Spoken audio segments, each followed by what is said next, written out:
How many times have we disagreed with female circumcision? Now ask yourself, how many times have we disagreed with male circumcision? In this speech, I want to talk about the pros and cons of the male circumcision, which in fact is a procedure that will affect the baby or may affect the baby in the short or long run. Becoming a mom made me inquired information about this subject with my OBGYN, the pediatrician, and also used reliable sources. But none of them were able to give me the information I was looking for, which was the side effects and the risk of the circumcision. They only spoke about the good side of the circumcision. And after looking for that, they weren't able to give it to me. I found a documentary that I will mention in a little bit that made me decide not to do it. I strongly believe that if it's not medically required to improve the baby's life forever, then it shouldn't be done. We shouldn't be cutting any part of the baby. It could be substituted for a high hygiene habits and sexual education as one of the supplements. Now, will you still decide for your baby to do this procedure knowing that in the future their sexual life will be affected forever? It's interesting because circumcision is the mutilation of the forehead skin of the genital. This is not medically required. It's not required, and it may lead to fatal complications on these babies.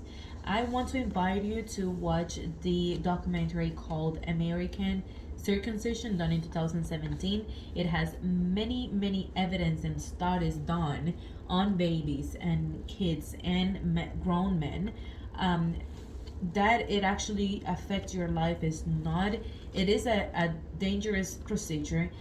The babies suffer from the time that they put the anesthesia to the time that they start doing the procedure. As per the CDC article done in 2010, shows that 64.6% of the men in the United States have this circumcision done. From 2 to 5% of them suffer complication, some problems and side effects of it. I want to show you a map of the countries. Whatever is in red and pink are the countries with the highest levels of practicing this surgery, and these are the lowest countries practicing, or 0% of practicing circumcision, because it's not recommended in these countries. I want to also mention, as per an article by St. Joseph Media in 1997, it says only in America, in United States, circumcision is practiced as a non-religious surgery. Now, which could be the solution for this? I will say that the medical field, the medical system should provide with more information, with images, real images, videos, and inform about the risks of the circumcision, not only signing a paper that most of the people don't even read. This practice actually started back in 1870 here in US, but it was before done in England to prevent the masturbation because it was not well seen back then. After many deaths and complication, England decided to ban this, and only 8% of the men in England had this circumcision done, even though after this, United States kept practicing it.